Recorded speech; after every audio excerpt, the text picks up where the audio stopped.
Assalamualaikum warahmatullahi wabarakatuh. Salam guru penggerak.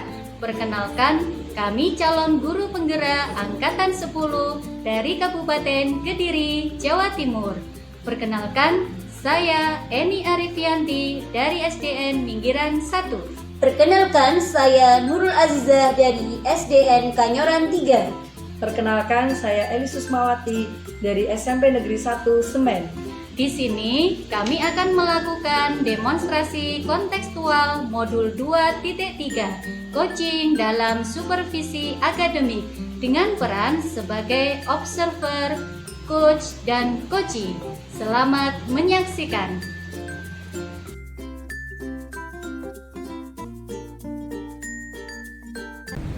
Assalamualaikum Bu Eli. Waalaikumsalam Bu Eni. Bagaimana kabarnya hari ini Bu Eli? Alhamdulillah baik Bu Eni. Bu Eni sendiri bagaimana? Alhamdulillah saya juga baik Bu Elis. Nah Bu Elis, hari ini saya dengar Bu Elis mau mengadakan coaching. Apakah benar? Betul sekali Bu Eni. Hari ini rencananya saya akan melakukan coaching dengan teman sejawat saya atas permasalahan yang beliau hadapi di kelas Bu Eni.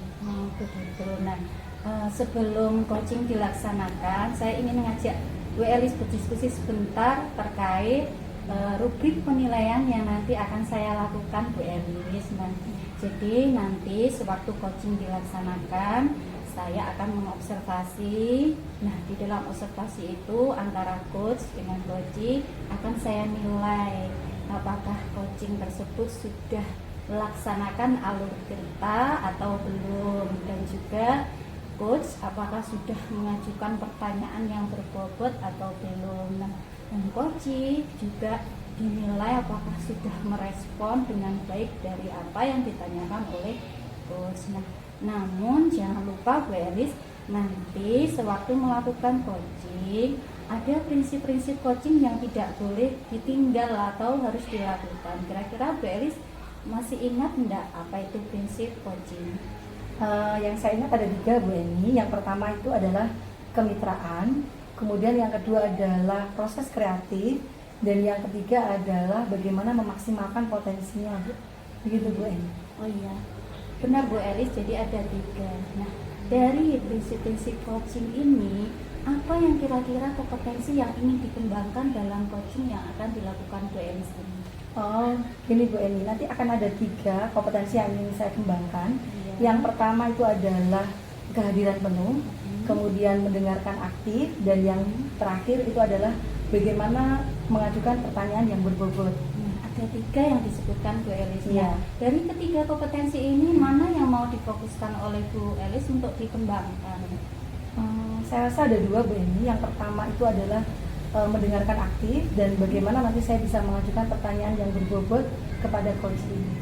Oke, jadi ada 2 ya Bu Elis. Nah, dari proses coaching yang nanti dilakukan Bu Elis, apa indikator yang diharapkan oleh Bu Elis? Nah, harapan saya nanti Bu Eni setelah proses coaching ini selesai, saya harap nanti coach saya, dalam hal ini teman sejawat, itu bisa menemukan solusi atas permasalahan yang beliau hadapi di kelas. Selanjutnya, beliau juga bisa membuat langkah-langkah penyelesaian sampai masalahnya nanti bisa diselesaikan dengan baik.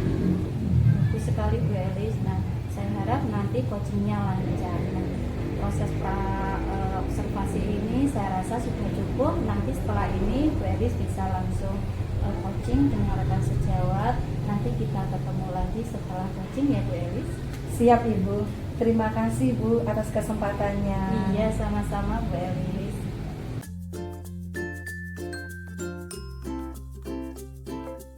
Assalamualaikum Bu Nurul. Waalaikumsalam Bu Elis. Gimana nih Bu Nurul kabarnya hari ini? Alhamdulillah sehat Bu Elis hari ini.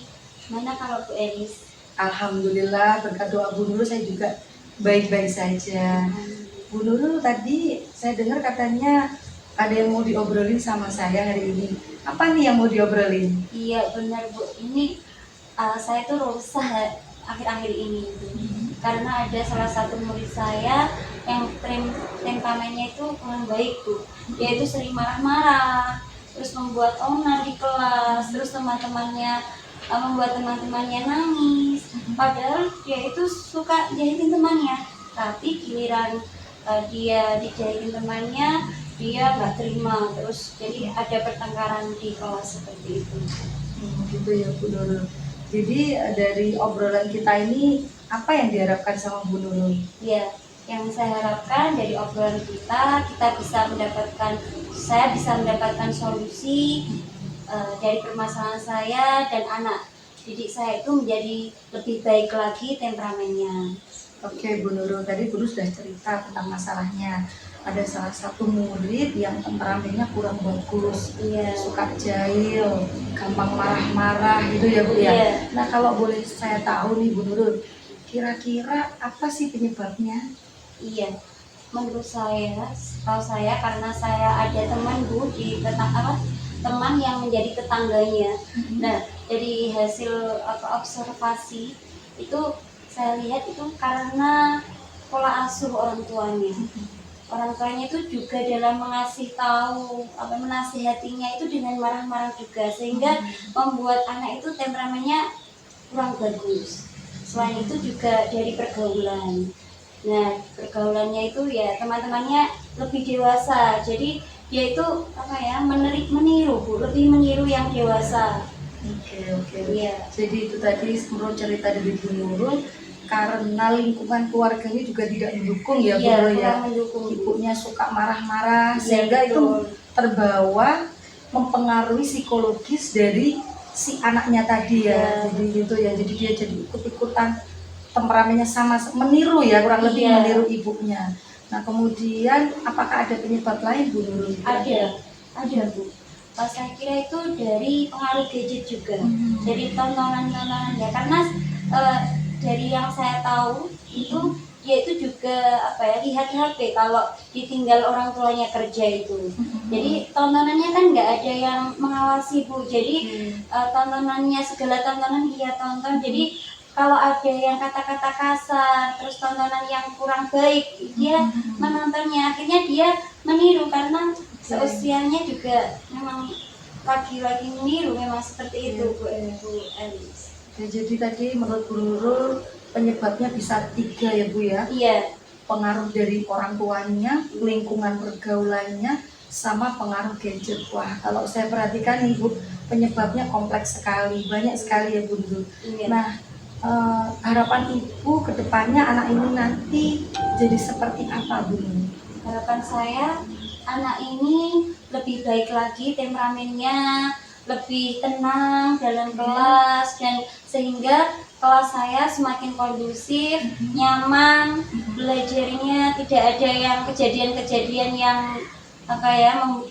membuat tidak nyaman dalam pembelajaran. Seperti itu Bu Elis. Jadi Bu Nurul pengen kelasnya kembali kondusif, anaknya punya karakter yang lebih baik lagi. Iya.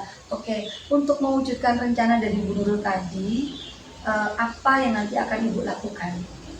Pertama-tama saya akan menerapkan pembelajaran sosial emosional dalam kelas saya. Lalu selanjutnya saya juga akan memanggil dia Bu. Memanggil dia secara bertahap Bu. Jadi saya memanggil dia, mengajaknya berbicara face to face untuk mencari solusi permasalahan dari dia. Dan selain itu juga saya akan melakukan koordinasi dengan orang tua dengan mengadakan kunjungan. Dengan begitu saya bisa bicara dengan orang tua mengenai masalah apa yang terjadi di rumah, sehingga bisa membuat anak itu lebih baik lagi. Oke, jadi rencana Bu Nurul ada 3 ya? Iya. Ada penerapan pembelajaran sosial emosional, Iya. kemudian akan memanggil anak itu untuk mencari solusinya bersama, Iya. gitu. Kemudian juga ada koordinasi dengan orang tua. Iya. Nah terkait tadi dengan rencana yang kedua Bu Nurul, untuk berbicara face to face dengan si anak tadi, apa yang nanti akan Ibu lakukan, seperti apa? Iya. Dalam mengajak anak itu ya bicara face to face, saya akan menerapkan segitiga restitusi Bu Elis. Jadi situ nanti anak saya gali identifikasi masalahnya apa, mencari penyebabnya, dan selain itu nanti saya akan gimana dia menemukan solusi dari dirinya sendiri seperti itu. Oke. Jadi rencananya Bu Nurul udah bagus banget ya Bu Iya. ya. Kira-kira ada hambatan nggak Bu dalam menerapkan ketiga rencana tadi? Iya. Salah satunya ketika koordinasi dengan orang tua, Bu, terkait waktu. Saya perlu menyesuaikan waktu antara saya dan orang tuanya, karena orang tuanya kan kerjanya sebagai buruh tani, Bu. Jadi kalau pagi berangkatnya pagi, terus istirahatnya sekitar jam 1, terus nanti berangkat lagi, kalau sudah istirahat berangkat lagi pulang sore menjelang maghrib. Oke, rencana Ibu untuk menyesuaikan waktu dengan orang tua apa ini Bu Nurul? Ya, tentunya saya akan koordinasi melalui chat WA Bu Elis. Ya.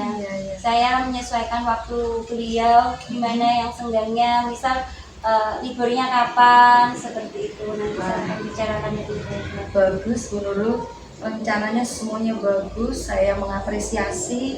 Nah, kira-kira kapan Ibu Nurul akan segera mengeksekusi rencana-rencana tadi? Iya, ini yang paling urgent, saya akan itu Bu, mengajak face to face anaknya, itu mengajak bicara face to face anaknya, insya Allah akan saya lakukan besok, karena besok kan saya ada pembelajaran kelas, nanti ketika istirahat saya akan panggil dia. Semangat Bu Nurul, semoga nanti rencananya berjalan dengan baik. Nah, Bu Nurul, kembali lagi dari pembicaraan kita ini, apa yang sudah Ibu dapatkan Bu Nurul? Ya, alhamdulillah dari pembicaraan kita tadi saya lebih lebih terarah Bu Elisa, sudah tahu rencana-rencana yang harus saya lakukan dalam menghadapi masalah yang saya sampaikan tadi. Jadi saya lebih lega Bu Elis. Oke, Bu Nurul, saya juga mengucapkan terima kasih karena Bu Nurul sudah melibatkan saya dalam sharing ini. Saya banyak belajar dengan Bu Nurul. Saya juga sudah tidak sabar mendengarkan cerita-cerita Bu Nurul minggu depan ya, gimana prosesnya, bagaimana nanti berhasil atau tidak. Saya tunggu Bu Nurul minggu depan. Ya, terima kasih Bu Elis atas bimbingan dan arahannya. Saya juga sangat terbantu Bu Elis dengan arahan-arahan Bu Elis tadi. Sama-sama Bu Nurul. Ya. Terima kasih. Sama-sama Bu.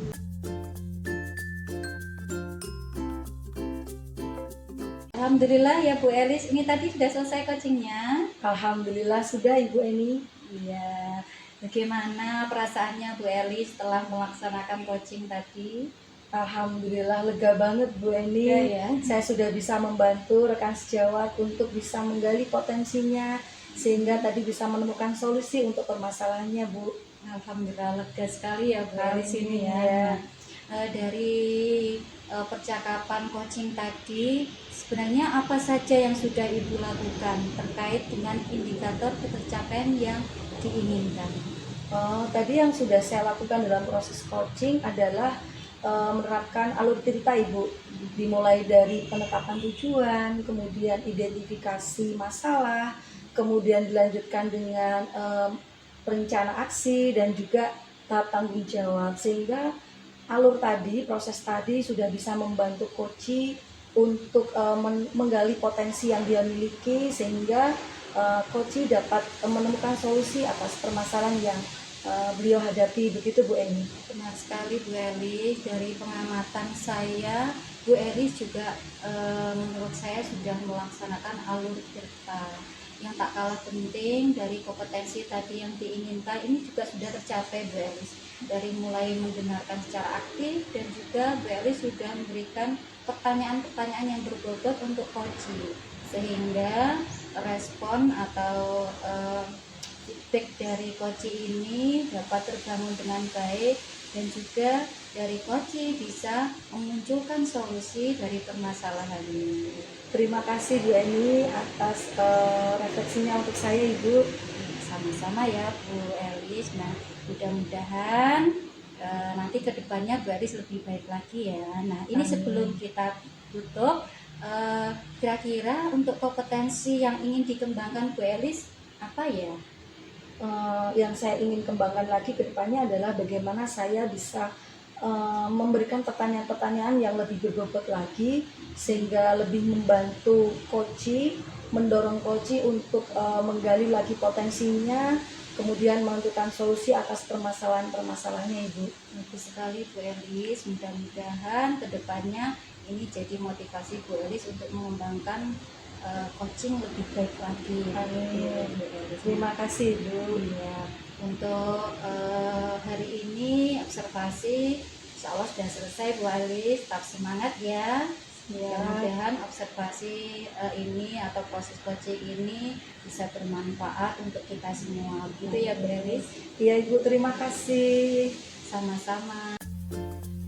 Demikian tugas demonstrasi kontekstual modul 2.3 coaching dalam supervisi akademik. Terima kasih.